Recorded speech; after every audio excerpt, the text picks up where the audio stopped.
Սիրելի Գայանե Փաթյան, դուք նորից Հայաստանում եք։ Խնդրում եմ ասել, ինչ նպատակով եք եկել։ Հայրենիքի կարոտն է ձեզ բերել, թե անձնական գործերը։ Եվ խնդրում եմ ներկայացնել ձեր այստեղի եւ այնտեղի ապրելակերպի տարբերությունը։ Մեծ է արդյոք այդ տարբերությունը։ Բարի օր Քրիստինե ջան։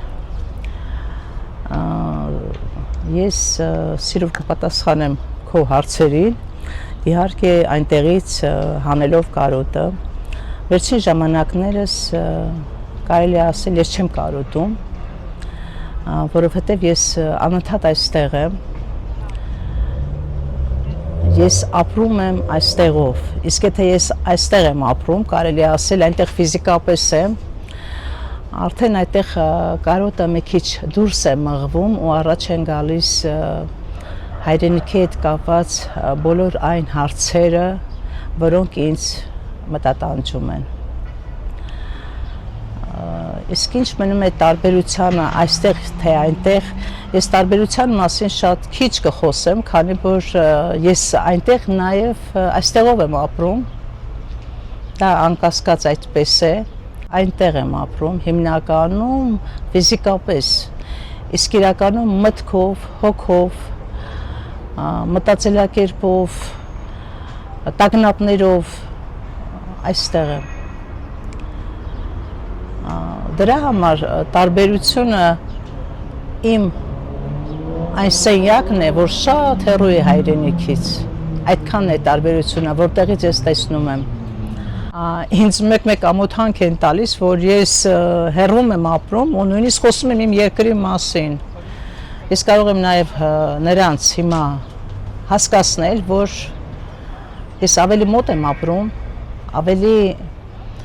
կպած եմ իմ երկրին, քան իրենք, որ երկրի մեջ են։ Կարող են լինել երկրի մեջ և չընկալել այն ամենը, ինչ որ ես եմ այնտեղից տեսնում։ Երբ այստեղ եմ, կա մեծ տարբերություն, այդքան չեմ մտածում երկրի մասին, արդեն ուրիշ է դառնում երկիրը, երկրի մեջ ես, տեսնում ես, բայց արդեն քիչն եմ տեսնում, իսկ հեռվից շատը մտածում ես, այստեղ ես քիչն եմ տեսնում։ Կուզեի խոսենք ձեր Ասպրամ վեպի մասին։ Ճիշտ ասած, Ասպրամ վեպը ինձ հանգիստ չի տալիս, հայ կնոջ այն ստեղծած կերպարը, այն կերպարը, որ դուք ստեղծել եք, այդքան կատարյալ, այդքան իրական, այդքան տեսանելի ու այդքան բոլորինս։ Ու ոնց է ձեզ հաջողվել դրսում ապրելով նորից շարունակել զգալ հայ կնոջ այդպես։ Նաև կուզենայի զուգահեռներ տանեիք ռուս կնոջ հետ, որոնց կերպարները նորից մենք ձեր գրքում տեսնում ենք։ Քրիստինե ջան, անպայման այդ կերպարը կլիներ հայուհու կերպարը, քանի որ ես արմատներով զտարյուն հայ եմ ու բնականաբար ստացվել է հայուհու կերպարը։ Այսինքն հայուհու կերպարը այնպես չէ, որ դա կատարյալ է իր վարքագծի մեջ, կատարյալ է իր տառապանքի մեջ, կատարյալ է իր հումորի մեջ, կատարյալ է իր մայր լինելու մեջ։ Այդտեղ գուցե կատարյալ է այդ կերպարը, բայց այնպես չէ, որ դա իր համար մի արտակարգ, մի դրախտային տեղ է, որ նա ապրել է կամ ապրում է կամ պիտի ապրի։ Հայկինը միշտ էլ մի քիչ տառապանքից է ձուլված, մի քիչ կա նրա մեջ, նրա ամեն մազի արանքում մի տեղ կա այդ տառապանքը, նրա աչքերի մեջ կա այդ տառապանքը, նրա հոգու մեջ կա, բայց չեմ սիրում, որ կնոջը ասում են ուժեղ, այդտեղ կա նաև ոչ թե ուժեղ կին, այդտեղ կա դուրս գալու ձգտումը, դուրս գալու այդ վիճակից, որ ինքը հայտնվել է։ Ասպրամը այդտեղ մի քիչ այլ իրավիճակներում է և փորձում է ճակատագիր ասեմ, թե չգիտեմ ոնց ասեմ, այսինքն համակերպելով ճակատագրի հետ, նա փորձում է ուղղակի դուրս գալ հենց այդ իրեն հասած, իրեն բաժին հասած այդ այն կյանքից, որը նաև ճակատագրով է երևի տրվել, երևի այդպես, իսկ ինչ մնում է ռուս կնոջ հետ համեմատելուն, ռուսկինն էլ եկին, ես որ այստեղ էի ապրում, գուցե չիմանայի, որ մեծ նմանություն կա, բոլոր կանանց մեջ, աշխարհի բոլոր կանայք կին են, իրենք ուզում են սիրված լինել, ուզում են գեղեցիկ լինել, ուզում են, որ շրջապատի կողմից ընդունված լինել, հարգված լինել ընտանիքի մեջ, բոլոր կանայք ունեն այդ ընդհանուր գծերը, ռուսն էլ է այդպիսին։ Եթե գրքում կա հումոր եւ տառապանք, գիրքն արդեն հաջողված է։ Կարծում եմ Ասպրամի հաջողությունը, մեծ հաջողությունը նաև սրանում է, որ այնտեղ կա հումոր եւ տառապանք։ Քրիստինա, գիտես ոնց ընդհանրապես այդ գիրքը անազնական է, ինձ հարցնում են, ասում են դա քո կեսագրություն է, ասում եմ ոչ, անազնական է, բայց յուրաքանչյուր գրող, եթե ինչ-որ գիր է գրում, անպայման հիմքում ինքը լինում է, հաջողվել է նրա համար, որովհետև ես հայկին եմ, ապրել եմ մի կյանքով,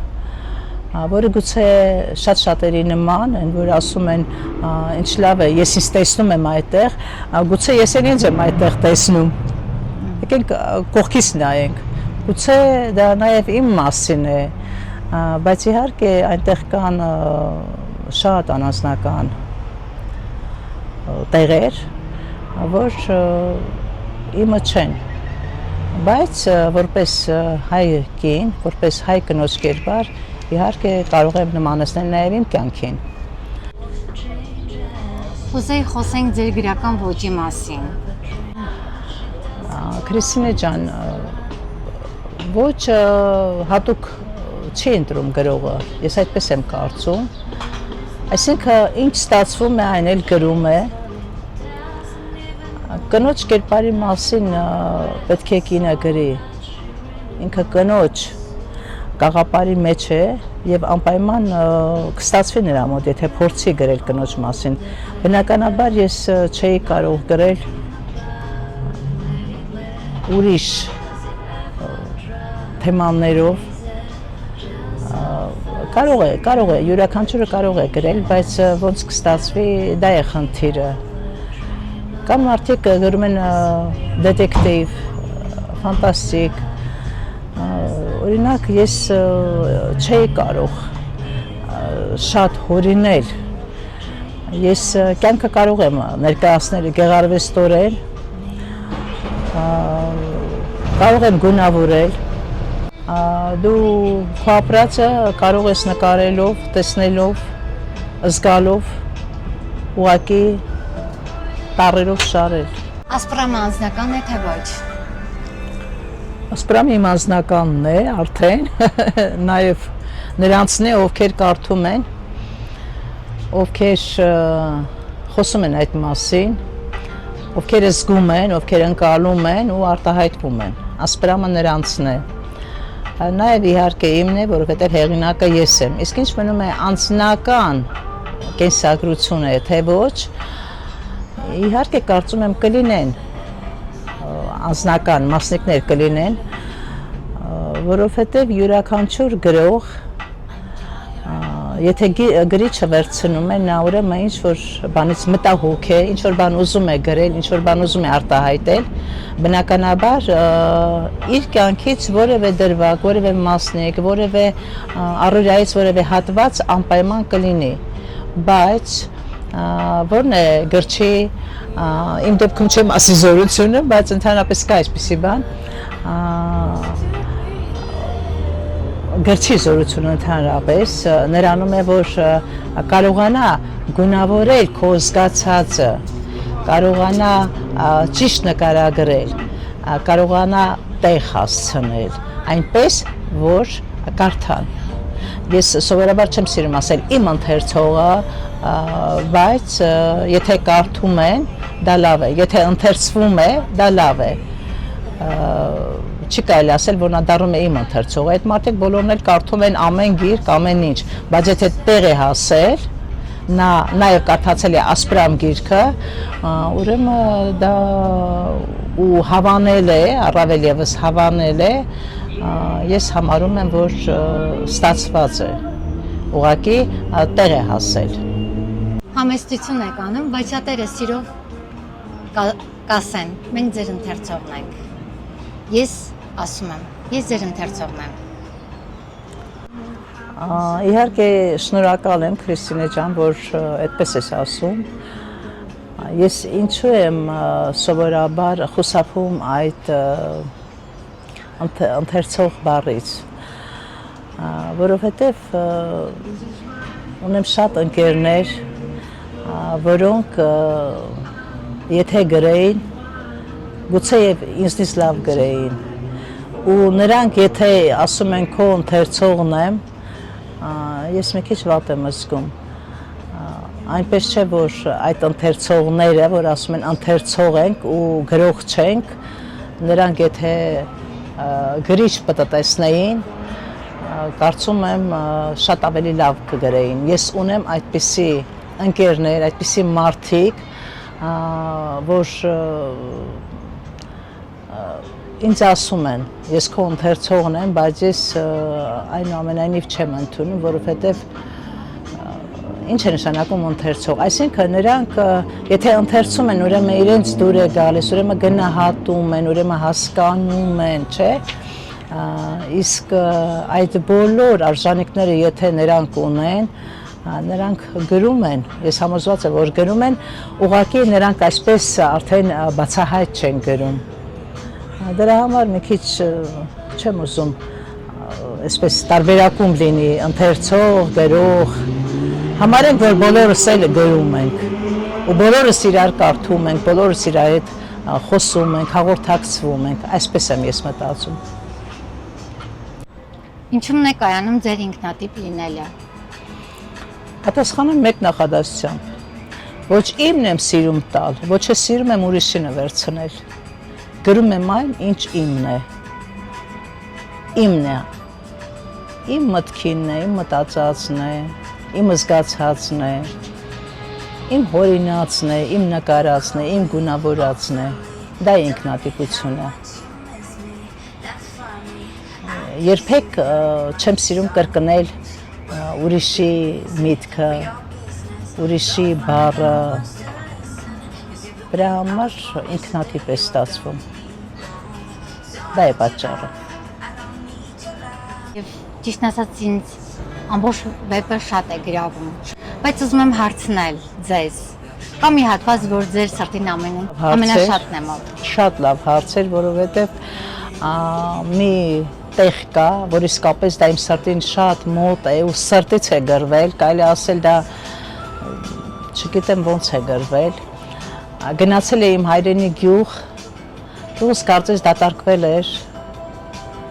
շատ քիչ մարդ տեսա, առանց դրա էլ իմ գյուղը շատ փոքր է, մի քանի տեղ ունեմ ծալվածքների մեջ էլ կա իմ գյուղից գրել եմ, որ գրել էի քաղաքի համար ինքը փոքր էր, գյուղի համար էլ մի քիչ քաղաքատիպ էր, երկու շենք կար այնտեղ ու պատկերացնում ես պատերազմից հետո արդեն ավելի էր, դե մենք թուրքերի կարելի ասել քթի տակ ենք անմիջապես, իմ մանկությունը այդտեղ է եղել, ճիշտ է մեր գյուղում թուրք չի ապրել, մեր մոտ թուրք չի ապրել, բայց մենք եղել ենք նրանց անմիջապես հարևանությամբ ու որ գնացի, այնպես էր ստացվել,